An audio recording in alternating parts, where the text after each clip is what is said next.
Welcome back to More Sip to Tally. I'm your host, Coach Evans, and today we're going to talk about two other divisions that I'm going to predict. I'm going to talk about the NFC North and the NFC South. Um, Crunching two into one today because Thursday will be here before you know it. Game one is Thursday versus the Chiefs and the Lions.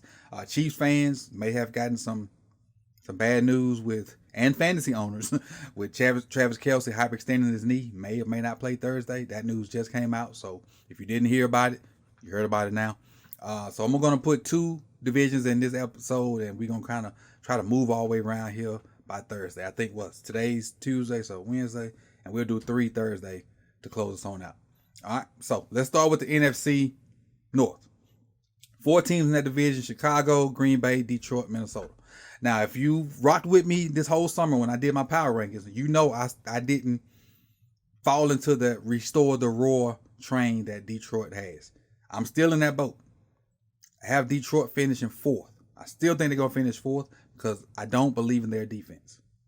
And I don't think they're going to have enough offensively until Jameson comes back. I know Amon-Ra going to get his numbers, and they got Jameer Gibbs, however you say his name. They expect him to do a lot at the backfield. They got David Montgomery too, if I'm not mistaken. But Jameson is the one that's going to set that play action stuff all for them. And they got to have play action run game for Jared Goff. They got to. Jared Goff back there to just constantly throw the ball? Nah. I'm going to bet against that every time. Every time. So I just don't think the Lions have enough to stop people. They're going to score points, especially when Jameson comes back. But I don't think they have enough to stop people. They're going to get sacks. Houston and Aiden, they're going to get sacks. Up the middle is where I think you can get them. And I think they tried to solve that by drafting the big old linebacker, Jack Campbell, maybe that's his name. But I'm not a firm believer in Campbell. But I do like Rodriguez, though. I like Rodrigo. I do. But I got them finished in 4th. Number 3 in that division, Vikings. I think Kirk's going to fall off. I think losing Dalvin Cook and losing Adam Thielen is going to hurt a lot more than people think. And I know KJ Osborne had a good year, a solid year. But that was because he was the number 3 option. Now he's number 2. And you lose Dalvin Cook. So Kirk Cousins without Dalvin Cook, without the play action on the stretch game and stuff like that, how much of that do you really believe Kirk Cousins can get the ball to Justin Jefferson? Because even though Justin Jefferson had almost 2,000 yards last year, you still had the threat of Dalvin Cook back there doing his thing. So the linebackers had to come up, respect that, and let Justin Jefferson get in behind him and do his thing. Not saying you don't have to respect Madison, but Madison ain't Dalvin Cook. And I don't know how well Kirk is going to be able to perform without that. And then KJ is the number 2 option now. He ain't the sleeper guy. You're going to be a part of the game plan. You're going to be on the game plan sheets now. So I just think they're going to take a step back, and I think they're going to finish 3rd in this division.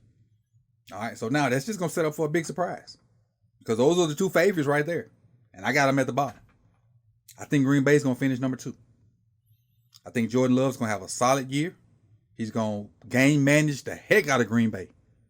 And I hate to put that term on a young fella, but I think he's going to game manage the heck out of Green Bay. I think Aaron Jones is going to have a good year. I think Dylan's going to have a good year. I think Watson and Dubs are going to have solid years. But I think Green Bay turns into a run the ball, play defense team. Especially when the weather starts to change in Lambeau, they're going to be a run the ball, play defense team. And Jordan Love going to hit you with some stuff off of play action. And his, Christian Watson yards per catch may be 25. A stat line for Watson may be 4 catches, 132 yards. Because I think he's going to be big play because they're going to run the ball so well. And I think that the dump off, check down stuff, I think Aaron Jones is going to have a boatload of catches. A boatload of play action, it ain't there, check it down to Aaron Jones. Play action, it ain't there, check it down to Dylan. So I think the back is going to be Dubs or Watson deep, or one of them backs out the backfield shallow. Mixing a tight end every now and then. And then, obviously, with the other 3 teams already picked, I think the Bears are going to win the division. It's just something in me that feels like Justin Fields is going to have a monster year. Added weapons to the team. They're better defensively. In the middle, the 2 linebackers they got, Edmonds and Edwards. Going to be solid for them. It's going to make them a solid defense in that division. And I just think Justin Fields is going to go nuts. I really do. And that's why I have them winning that division. So to recap the NFC North, I think it's going to be the Chicago Bears. I think it's going to be Green Bay Packers at 2. I think Minnesota Vikings at 3. I think the Lions at 4. And I know we'll figure out how rightness or how much of right I am come November, December when the record starts shaping out. But we'll see. Some may get clipped and may get thrown up in my face. But hey, that's what I'm here for. I'm cool with it. Cool with it. So let's go on to the NFC South. And again, I'm putting 2 into this episode. And I'm going to put 2 in tomorrow's episode too. Every quarterback in this division is new. If you don't remember from last year, nobody in this division had a record over 500. Tampa Bay won this division at 8-9. At 8-9. But again, there's 4 new quarterbacks in this division. Tom's gone out of Tampa, so insert Baker Mayfield. Carolina, I can't remember who was their quarterback last year, but they drafted Bryce Young. David Carr's the new quarterback in New Orleans. And Desmond Ridder is the new quarterback in Atlanta. Mariota left at the end of the year. We all saw it play out on quarterback. Mariota left, and now he's with the Eagles, and they're going with Desmond Ridder. So 4 new quarterbacks. Here's the order. I think the Bucs finish last. Now, their defense will keep them in some games because they got playmakers on every level of their defense, in my opinion. Vita Vea is an impact player. I think on the next level you got Devin White and Levante. I think they are playmakers. And on the back end you got Jamal Dean and them other guys. So defensively they straight. Offensively, Fournette's out of there. Baker Mayfield's your starter. Mike Evans disgruntled. Hey, that's a disaster waiting to happen. So I think Tampa's really in the Caleb Williams, Shedeur Sanders, Drake May, Mike Penix sweepstakes. I think that's where Tampa's at. So I think got them finishing 4th. All right, in that division. 3rd in that division, and it could go any way. Carolina Panthers. I think Carolina Panthers could be close to 500. I think not CJ Stroud, I'm sorry. I apologize, Panthers fans. Bryce Young is going to get better each game. Every time you run him out there, you're going to see a better performance from Bryce Young. He's going to be the epitome of learning on the fly. He already played in the NFL D League, which is the SEC. And, everybody broke down his size and all that whatnot. If that O-line can keep people off of him, and they hadn't been able to keep him off of him in preseason. But if you put all your starters out there, Akeem and the other cats, Aquanu, keep people off of Bryce, he's going to get better and better each week. And by late October, November, you're going to have a solid quarterback. Not saying you're going to have a superstar, but you're going to have a solid quarterback, and then you can build around it. Mingo, Hayden Hurst, all them other cats, you got a few playmakers. Just give them the ball, get it out Bryce's hands, and work your offense. Brian Burns on the other side, budding superstar, if not already a superstar. So I got them finishing 3rd. I think they can float right around 500, maybe even be like 9-8, maybe be 9-8.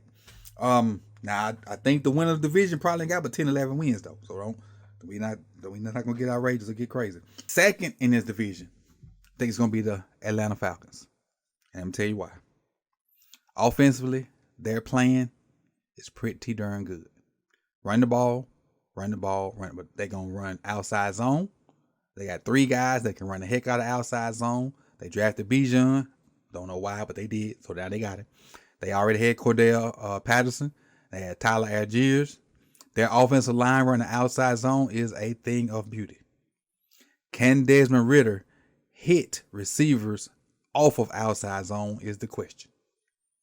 Because they're going to run outside zone, left and right and right and left and left and right. Can Desmond Ridder hit guys off of that and keep them ahead of sticks and keep them churning? I think he can. When they're in situations where they're down multiple scores, then I don't think Desmond Ridder is. But as long as you let them stay within striking distance and they can run the ball and play action you, the Falcons going to be dangerous. And I don't think there's very many teams in that division that can stop them from running the ball. And I think they're going to be good division-wise. just running the ball and doing the stuff off their play action. Defensively, they probably gonna give us some points, but I like them so much offensively that they're so fluid offensively. And you're not gonna get a lot of possessions because they're gonna run the ball. They're gonna run the ball. Remember, their head coach used to be the coordinator when Derrick Henry was doing the stuff he was doing. So you ain't gonna get a whole bunch of possessions. You're gonna get outside zone play action, and we're gonna eat that clock up. And that's probably why they drafted Bijan, to add to Algiers and Patterson. So, and obviously with the one team left, the New Orleans Saints, I think the Saints adding Derek Carr, healthy slant man, aka Mike, aka Where You Been, aka we ain't seen you in 3 years. Healthy him, add him with Olave, who potentially could have been offensive rookie of the year, could have been, and then you know. Alvin Kamara, I know he's suspended in the first couple of games, but we know what Kamara got. They brought in Jamal from the Lions, and he'll be that guy until Kamara comes back. And then that duo together is pretty good. Defensively, Cam always had them guys ready.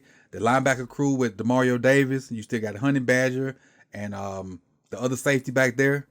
I think this division is New Orleans to win, and if they don't win, I think it's gonna be a shame because I think they got the most talent in the division. If they got the most talent in the division, they just got to put it together. And Derek Carr needs to produce, and Slant Man needs to stay healthy. If Slant Man stay healthy, I think it's a wrap for him. I do. So that's where I'm at with that. So number 1, New Orleans Saints. Number 2, I got the Atlanta Falcons. Number 3 is Carolina Panthers. Number 4 is Tampa Bay Bucks. So those are the 2 divisions: the NFC South, the NFC North. Tomorrow we're gonna give you NFC West, AFC West, and then we'll finish it out Thursday with the rest of the AFC. So I appreciate you guys for coming through. You could have been anywhere in the world, but you chose to be here with me. And again, like the video if you have not done so already. And hit that sub button, hit the bell so you can be notified when the rest of these videos drop. Season is 2 days away, and I'll see y'all tomorrow with the AFC West and the NFC West, my predictions for that, and we'll wrap this thing on up. Peace, y'all.